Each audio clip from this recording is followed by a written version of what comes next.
नमस्कार, मैं पत्रकार हनुमान पुनिया और एक बार फिर आपका स्वागत है अपनी न्यूज के इवनिंग बुलेटिन में। और चर्चा करेंगे राजनीति की। और सबसे पहले बात करते हैं हरियाणा सत्र की।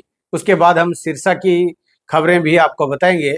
और हरियाणा सत्र की अगर बात करें तो आज भाजपा नेता और भारत के केंद्रीय गृह मंत्री अमित शाह के दूसरी रैली थी और दो जगह पर आज उनकी रैलियां थी। एक टोहाना के अंदर और दूसरी जगाधरी के अंदर। उन्होंने अपनी जीत का दावा किया है। वही जो रूटीन में जो बातें होती है रैली में, वो सारी बातें उन्होंने करके और अपने कार्यकर्ताओं को एक हौसला और एक जज्बा देने का काम किया है। और दावा किया है कि तीसरी बार भी हरियाणा में बीजेपी की सरकार बनेगी। अब हालांकि इनके जज्बे से जो दावा किया गया है इससे और जो एक प्रयास किया गया है इससे क्या कुछ होने वाला है वो आने वाला वक्त बताएगा। 5 तारीख को वोटिंग है, तो ऐसे में क्या कुछ बदलाव इनकी रैली से होने वाला है उसका रिजल्ट 8 अक्टूबर को हमें देखने को मिलेगा।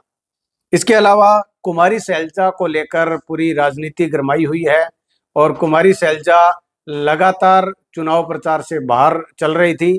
और ऐसे में आज कांग्रेस पार्टी के नेताओं की को एक इस बात की तसल्ली और शुभ समाचार एक हिसाब से हम कह सकते हैं, वो ये है कि कुमारी सैलजा को लेकर रणदीप सिंह सुरजेवाला ने एक्स पर एक ट्वीट किया है और उसमें उन्होंने दावा किया है कि 26 तारीख से यानी कि 26 सितंबर से कुमारी सैलजा सक्रिय तौर पर चुनाव की इस कैंपेनिंग में वो यहाँ पर जुड़ने वाली है और 26 तारीख को वो नरवाना के अंदर कांग्रेस के प्रत्याशी के पक्ष में वोट की अपील करेंगी। इसके अलावा कुमारी सैलजा ने एक मीडिया से बातचीत करते हुए उस बात का भी खंडन किया है जिस पर कहा जा रहा था कि वो बीजेपी ज्वाइन करने वाली है, 25 तारीख को बीजेपी ज्वाइन करेंगे। उस पर उन्होंने कहा कि ये खबरें बिल्कुल निराधार है और न केवल बीजेपी ज्वाइन की बात को खंडन किया बल्कि कुमारी सैलजा ने अपने इंटरव्यू में कहा कि वो कांग्रेसी है, उनके पिता कांग्रेस के तिरंगे में लिपट कर गए थे और वो भी कांग्रेस के तिरंगे में लिपट कर ही इस दुनिया से जाएंगी। यानी कि भविष्य में भी वो कांग्रेस पार्टी नहीं छोड़ेंगी, ऐसा उन्होंने अपने उस इंटरव्यू में दावा किया है। इसके अलावा आज इनेलो के मुखिया अभय सिंह चौटाला, उनका आज नरवाना विधानसभा क्षेत्र के अंदर 2-3 उनकी रैलियां थी जिसके अंदर वहां पर विद्या रानी है इनेलो बसपा प्रत्याशी और उनके समर्थन में गांव दमतान, दनौदा और पिपलथा के अंदर जनसभा को संबोधित किया और दावा किया कि किंग मेकर के रूप में इनेलो बसपा गठबंधन वो रहेगा और सरकार जो है वो इनेलो बसपा गठबंधन के आधार पर ही आगे वाली जो है वो सरकार निर्धारित तो होगी, ऐसा उनकी तरफ से दावा किया गया है। इसके अलावा अगर यहाँ पर खबरों की अगर बात करें तो कांग्रेस को एक बड़ा झटका लगा है। सोनीपत में पूर्व विधायक है जयतीर्थ दहिया, उन्होंने आज कांग्रेस पार्टी छोड़ दी है और आरोप लगाया है कि भूपेंद्र सिंह हुड्डा जो है वो वायदा खिलाफी करते हैं। और सोनीपत कांग्रेस कैंडिडेट सुरेंद्र पवार बरी हो चुके हैं। 25 करोड़ के मनी लॉन्ड्रिंग के मामले में ईडी ने पकड़ा था और हाई कोर्ट ने गिरफ्तारी को अवैध माना है। ये अब की बड़ी खबर है और उन्होंने अपना नामांकन भी दाखिल जब किया तब वो जेल में थे और जेल से वो बाहर आए थे नामांकन दाखिल करने के लिए। ईडी की तरफ से गिरफ्तारी थी और आज हाई कोर्ट की तरफ से उस गिरफ्तारी को अवैध घोषित किया गया है। तो ये जो है कांग्रेस के लिए अच्छा शुभ समाचार इसको हम कह सकते हैं। इसके अलावा अब हम अगर बात करें लोकल सत्र की तो सिरसा के अंदर आज गोपाल कांडा, सिरसा विधानसभा की मैं आपको बता रहा हूँ, गोपाल कांडा का रोड शो था और उसके बाद में शहर के अंदर उनका डोर टू डोर अभियान था।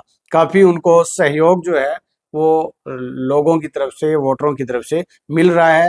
हालांकि ये सहयोग वोट के रूप में कितना कन्वर्ट हो पाते हैं वो आने वाला वक्त बताएगा, लेकिन आज के जो जिस तरह का जो सहयोग हो रहा है उससे कहीं ना कहीं गोपाल कांडा के हौसले बुलंद है। वहीं बीजेपी की तरफ से रोहतास जांगड़ा समर्थन में आ चुके हैं और रोहतास जांगड़ा ने गोपाल कांडा के आग्रह पर सिरसा में रोड शो किया, यानी कि गोपाल कांडा के रोड शो में बीजेपी के प्रत्याशी रह चुके हैं, बाद में नामांकन वापस ले लिया, तो रोहतास जांगड़ा है वो आज रोड शो में शामिल रहे। तो ऐसे में एक बात इससे यह भी प्रतीत क्लियर हो जाती है कि इससे बीजेपी पर आरोप लगाए जा रहे हैं कांग्रेस की तरफ से कि बीजेपी का गठबंधन जो है वो हलोपा के साथ है, इनेलो के साथ है, बसपा के साथ है, उसमें एक हिसाब से मोहर लगाने का काम आज बीजेपी के नेताओं ने यहाँ पर ये किया है। इसके अलावा बात करते हैं यहाँ पर गोकुल सेतिया की, तो उनका भी जनाधार ठीक ठाक हम कह सकते हैं, गांव में अच्छा समर्थन मिल रहा है और 8 तारीख को ये क्लियर हो पाएगा कि किसके पक्ष में लोगों ने वोट डाले हैं, कौन जो है जीत दर्ज करते हैं। लेकिन आज लगातार वो जिस तरह से पुलिस की कार्रवाई चल रही है कि नकदी वो पकड़ने का कार्य वो किया जा रहा है और चुनाव आयोग की तरफ से कार्रवाई लगातार पुलिस प्रशासन के माध्यम से की जा रही है, तो उसके अंदर आज बलेनो गाड़ी में सवार व्यक्ति से 3.5 लाख रुपए की नकदी बरामद की गई है। डवाली के अंदर यह कार्रवाई की गई है, 3.5 लाख रुपए की नकदी बरामद की गई है। गोरीवाला के पास गोरीवाला पुलिस ने जो है वो टीम एएसआई सुखदेव सिंह की अगुवाई में टीम थी, वाहनों की चेकिंग की जा रही थी और वहां से एक युवक है अमर मोहन पुत्र रामनिवास पुत्र और ये गांव मसीता तहसील डवाली का रहने वाला है और इसके पास से 3.5 लाख रुपए गाड़ी में गई छुपाई हुई थी, उसको पुलिस ने अपने कब्जे में लिया है। इसके अलावा बात कर लेते हैं डवाली की, तो डवाली के अंदर जैसे ही कल जिस तरह से रोड शो था उसके बाद में अमित शाह और डॉक्टर केवी सिंह का हौसला बुलंद है और वो गांव-गांव में जा रहे हैं। कल का जो जनसभा थी, जो रोड शो थे कई गांव के अंदर डबल विधानसभा क्षेत्र के, तो उससे काफी हौसला बना है और उसको लेकर आज फिर वो लगातार अपने जो है डॉक्टर केवी सिंह और उनके पुत्र मौजूदा विधायक हैं अमित सिहाग, उनके कार्यक्रम आज हल्के के कई गांव के अंदर चले हैं। वही जिला प्रशासन की तरफ से अलग अलग विधानसभा क्षेत्र में कहाँ पर जो है नुक्कड़ सभाएं हो सकती है, कहाँ पर रैलियां आयोजित की जा सकती है, उसके स्थान निर्धारित कर दिए गए हैं। वहीं एलनाबाद की अगर बात करें तो एलनाबाद विधानसभा क्षेत्र में कल जिस तरह से रोड शो था कांग्रेस के भूपेंद्र सिंह हुड्डा का, तो उससे भरत सिंह बेनीवाल, संतोष बेनीवाल, सुमित बेनीवाल उनके हौसले बुलंद है और वो अपनी जीत को श्योर मानकर चल रहे हैं। इसके अलावा बात करें अभय सिंह चौटाला की इनेलो प्रत्याशी की, तो वो भी अपनी तरफ से पूरी जीत उनकी श्योर वो मान रहे हैं और उनकी जो टीम है वो लगातार यहाँ पर डटी हुई है, गांव-गांव में जा रहे हैं, वोटरों को अगर जो नाराज है तो उनको मनाने का सिलसिला चल रहा है। हालांकि अभय सिंह चौटाला हरियाणा में अलग-अलग जगह पर वो अपने प्रत्याशियों के पक्ष में वोटों की अपील कर रहे हैं। आमने सामने का लगभग मुकाबले की संभावना यहाँ पर बनी हुई है। रानिया की बात करें तो सर्वमित्र कंबोज का कल से ग्राफ बढ़ना शुरू हो चुका है। कल काफी भीड़ थी, कई जगह पर प्रोग्राम थे। खारिया गांव में पहला प्रोग्राम था रोड शो का भूपेंद्र सिंह हुड्डा का और उसके बाद में 2-3 गांव के अंदर और थे, तो वहां पर अच्छी खासी भीड़ थी। तो ऐसे में उनके भी हौसले बुलंद है। हालांकि यहाँ पर अर्जुन चौटाला आगे चल रहे हैं, ऐसी चर्चाएं हैं, इसकी पुष्टि अपनी न्यूज की तरफ से हम नहीं करते हैं। तो ये यहाँ पर रानिया की मैं आपको बता रहा हूँ। वहीं अब कांग्रेस पार्टी की तरफ से दीपेंद्र हुड्डा के कार्यक्रम बन रहे हैं और दीपेंद्र हुड्डा कांग्रेस पार्टी के वरिष्ठ नेताओं में शामिल है, सांसद है और उनके प्रोग्राम है वो 24 तारीख को है, यानी कि परसों है।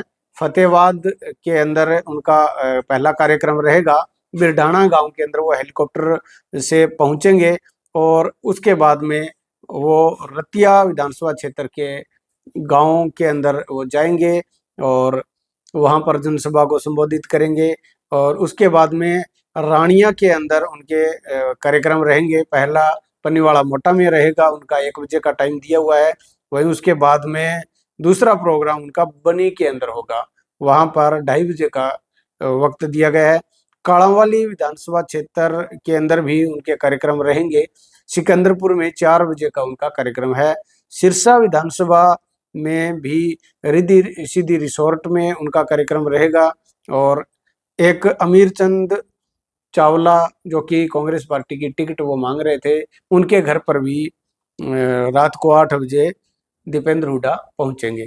तो ये बड़े-बड़े घटनाक्रम है। दीपेंद्र हुड्डा जो है वो आएंगे, उससे और हौसला कांग्रेस प्रत्याशियों को बढ़ेगा, बनेगा।